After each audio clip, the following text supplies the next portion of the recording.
स्पोइलेज अब कुरो गरौँ मिल्क र क्रिममा हुने स्पोइलेज। मिल्क चाहिँ एक्सिलेन्ट कल्चर मिडियम हो धेरै जस्तो माइक्रो अर्गानिजम्सको लागि, किनकि यसमा हाई मोइस्चर कन्टेन्ट हुन्छ, यसको पिएच न्युट्रल हुन्छ र मिल्क चाहिँ माइक्रोबियलले रिच हुन्छ।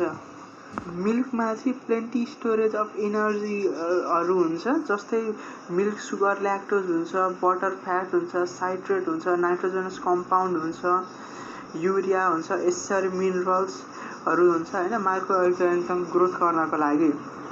मिल्कलाई चाहिँ निकाले बित्तिकै यिनीहरूमा इनहिबिटर सब्सटेन्स जस्तै ल्याक्टोपर अक्साइडेज एगुल्टानिन्स भए पनि यो चाहिँ निकालिसकेको धेरै एकछिनपछि चाहिँ यो इनइफेक्टिभ हुन्छ। जब मिल्क चाहिँ अमिलो हुन्छ यसलाई चाहिँ युजली हामीले स्पोइल भएको मान्छौँ। जब हामीले मिल्कलाई चाहिँ रुम टेम्परेचरमा छाडिदिन्छौँ त्यतिखेर चाहिँ ल्याक्टिक एसिड फर्मेन्टेसन हुन्छ, जसको कारणले चाहिँ मिल्कमा अमिलोपन आउँछ। रुम टेम्परेचर यानि कि 10 देखि 37 डिग्री सेल्सियसमा छाडेको मिल्कमा चाहिँ स्ट्रेप्टोकोकस ल्याक्टिले चाहिँ धेरै जस्तो मिल्क सावरिङ गर्नको लागि कन्ट्रिब्युट गर्छ। त्यसमा कोलिफर्म ब्याक्टेरिया, इन्टेरोकोकी, ल्याक्टोबेसिलसहरूको ग्रोथ पनि पोसिबल हुन्छ। अब अर्को भने त्योभन्दा हायर टेम्परेचरमा राखेको मिल्क यानि कि 37 देखि 50 डिग्री सेल्सियसमा राखेको मिल्कमा चाहिँ यस थर्मोफिलिस, यस फेसिलिसहरूले पनि एसिड प्रड्युस गर्छ, लगभग 1% एसिड प्रड्युस गर्छ, जसको कारण मिल्कमा अझै धेरै एसिड पर्सेन्ट हुन्छ। पास्चराइजिङ गर्दाखेरि यसले धेरै जस्तो चाहिँ मिल्कलाई पास्चराइज गर्दाखेरि चाहिँ धेरै यसले एसिड फर्मिङ ब्याक्टेरियाहरूलाई त किल गर्छ, तर पास्चराइज गर्दा पनि हिट रेसिस्टेन्ट ल्याक्टेटहरू सर्भाइभ गर्छ, जस्तै इन्टेरोकोकी, स्ट्रेप्टोकोकस, थर्मोफिलिस, ल्याक्टोबेसिलीहरू चाहिँ सर्भाइभ गर्छ, जसले चाहिँ ल्याक्टिक एसिड फर्मेन्टेसन गर्छ। अब त्यसलाई जब हामी स्टोरेज गर्छौँ नि मिल्कलाई पास्चराइज गरिसकेपछि त्यतिखेर चाहिँ ल्याक्टिक एसिड फर्मेन्टेसन गरिदिन्छ यिनीहरूले। ल्याक्टिक एसिड ब्याक्टेरिया साथसाथै अरू ब्याक्टेरियाहरूले पनि कहिलेकाहीँ चाहिँ एसिड फर्मेन्टेसन गरिदिन्छ, जस्तै कोलिफर्म ब्याक्टेरियाले चाहिँ ल्याक्टिक एसिड प्रोडक्ट गरिदिन्छ कुनै थोरै एमाउन्टमा होइन। स्पेसल्ली चाहिँ माइक्रोकोकी, माइक्रोब्याक्टेरियम र बेसिलसले चाहिँ मिल्कमा एसिड प्रोडक्ट गर्न सक्छ। मिल्कमा ब्युटाइरिक एसिड चाहिँ क्लोस्ट्राडियम एसपीपीले प्रड्युस गर्छ। अब अर्को कुरो गरौँ ग्यास प्रोडक्सन भएर हुने स्पोइलेजहरू। मिल्कमा हुने ग्यास प्रोडक्सन चाहिँ युजली चाहिँ एसिड फर्मेसन ब्याक्टेरियाले गरिसकेपछि हुन्छ भने अरू कहिलेकाहीँ मिल्क प्रोडक्टहरूमा चाहिँ अनडिजायरेबल ग्यास प्रोडक्सन हुनसक्छ। मिल्कमा चिफली ग्यास फर्मरहरू चाहिँ के हो भन्छ भने कोलिफर्म ब्याक्टेरिया भयो, क्लोस्ट्राडियम एसपीपी, ग्यास फर्मिङ बेसिलस स्पेसिसहरू हो। यिनीहरूले चाहिँ हाइड्रोजन र कार्बन डाइअक्साइड प्रड्युस गर्छ। मिल्कमा हुने ग्यास फर्मेसनको लाइफ फुड र माइक्रो अर्गानिजमहरू चाहिँ मिल्कमा हुने प्रिट्रिटमेन्ट र कति टेम्परेचरमा कतिन्जेल राखिएको छ त्यसमा डिपेन्ड गर्छ। र मिल्कमा युजली चाहिँ कोलिफर्म ब्याक्टेरियाहरूले मेन ग्यास फर्म गर्छ भने हेटेरो फर्मेन्टेटिभ ल्याक्टेट्सहरूले पनि थोरै मात्रामा चाहिँ मिल्कमा चाहिँ ग्यास प्रड्युस गरिदिन्छ। अब यदि हामीले चाहिँ मिल्कलाई चाहिँ पास्चराइज टेम्परेचर या त्योभन्दा माथि हिट गऱ्यौँ भने यसले चिफली फर्मर्सहरूलाई किल गर्छ र स्पोर्स अफ क्लोस्ट्राडियम र बेसिलिस चाहिँ यसमा सर्भाइभ गर्छ, जसको कारणले चाहिँ ग्यास फर्मेसन या स्पोर्सको कारणले पनि हुनसक्छ। अब ग्यास प्रोडक्सन पछि अर्को छ प्रोटोलाइसिस। मिल्क प्रोडक्टमा माइक्रो अर्गानिजम्सले हुने हाइड्रोलाइसिसले चाहिँ अब मिल्कमा चाहिँ बिटर फ्लेभरहरू कज गर्छ।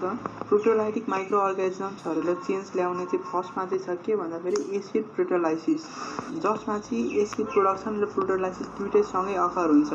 अब सेकेन्ड चेन्ज भनेको चाहिँ proteolysis with little acid or even with alkali. थर्डमा छ स्विट क्रुडलिङ, फोर्थमा छ स्लो प्रोटोलाइसिस र फाइभमा छ रिडक्सनल प्रोटोलाइसिस। एसिड प्रोटोलाइसिसले चाहिँ थोरै कडहरू प्रड्युस गर्छ।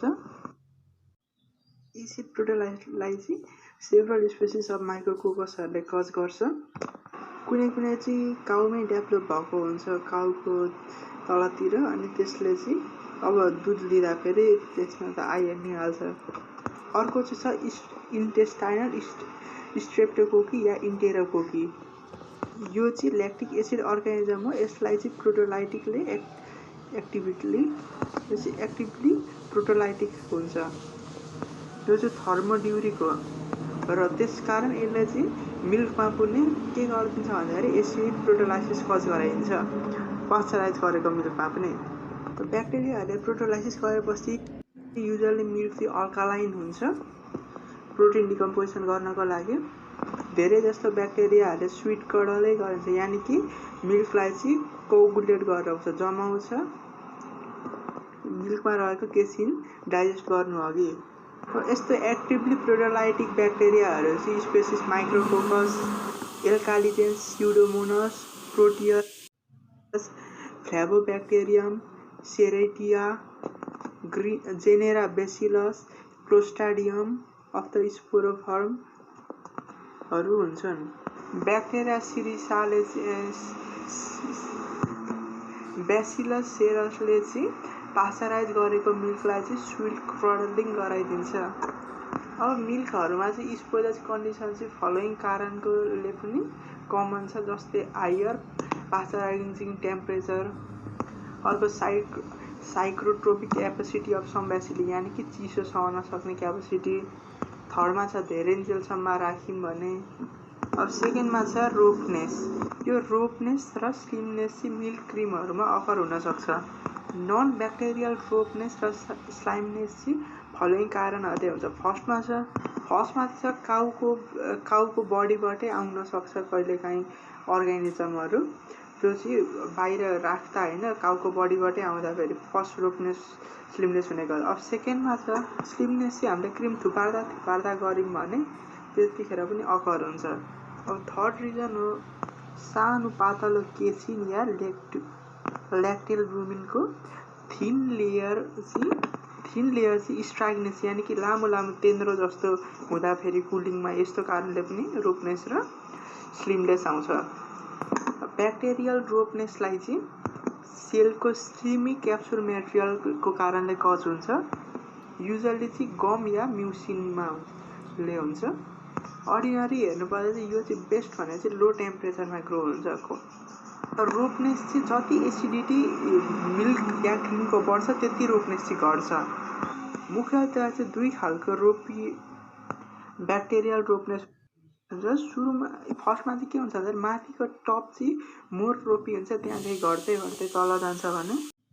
त्यो सर्फेस रोपिनेसलाई चाहिँ एल्कालिजेन्स भिस्कोलाइटिक्सले कज गर्छ। अरू थर्मोड्युरिक माइक्रोकोकियाहरूले पनि रोपनेस कज गर्छ र रोपनेसलाई चाहिँ भेरियस काइन्ड अफ ब्याक्टेरियाले पनि कज गर्न सक्छ, जस्तै इन्टेरोब्याक्टर एरोजिन्स, केल्बाइसिला अक्जाइटोका। अर्को भनेको चाहिँ certain strain of some species of lacto acid ब्याक्टेरियाहरूले पनि कज गर्छ। यो ल्याक्टो एसिड ब्याक्टेरियाहरू चाहिँ चेनमा ग्रो गर्छ। अब स्पोइलेजमा अर्को मिसमा हुने भनेर चाहिँ मिल्कको चाहिँ फ्याटमा चेन्ज आउँछ। मिल्कको फ्याटलाई चाहिँ भेरियस ब्याक्टेरिया, इस्ट, मोल्डहरूले डिकम्पोजिस गर्न सक्छ। मिल्क फ्याटमा चाहिँ यस प्रकारको चेन्जहरू आउन सक्छ। फर्स्टमा छ अनसेचुरेटेड फ्याटी एसिडको चाहिँ अक्सिडेसन हुन्छ, जुन चाहिँ डिकम्पोजिट हुन्छ र यसले चाहिँ अल्डिहाइड एसिड, किटोन, टेलिअडर टेस्टहरू चाहिँ प्रोड्युस गर्छ। अब यस्तो रियाक्सन चाहिँ melting, sunlight, oxidising micro अर्गानिजमले favour गर्छ। अब सेकेन्डमा छ बटर फ्याटलाई चाहिँ हाइड्रोलाइसिस गरेर फ्याटी एसिड र ग्लिसेरलमा चेन्ज गरिदिन्छ इन्जाइम लिपेजले। र थर्डमा छ यो दुईटै अक्सिडेसन र हाइड्रोलाइसिसलाई कम्बाइन गरेर चाहिँ रेन्सिडिटी प्रोड्युस गर्छ, सावर और एसिड फ्लेभर। अब यस्तै के कारणहरूले चाहिँ अब फ्लेभरमा पनि दुधको चेन्ज आउँछ। अब फर्स्टमा कुरो गरौँ सावर और एसिड फ्लेभरको। यो एसिडिटी स्ट्रेप्टोकोकस ल्याक्टेट्स र अरू ल्याक्टेट्स जस्तै एरोमेटिकले प्रोड्युस गर्छ। जब चाहिँ ल्याक्टेट स्ट्रेप्टोकोकी र एरोमा फर्मिङ ल्युकोनोसिटिक स्पेसिस दुईटै टुको गर्छ।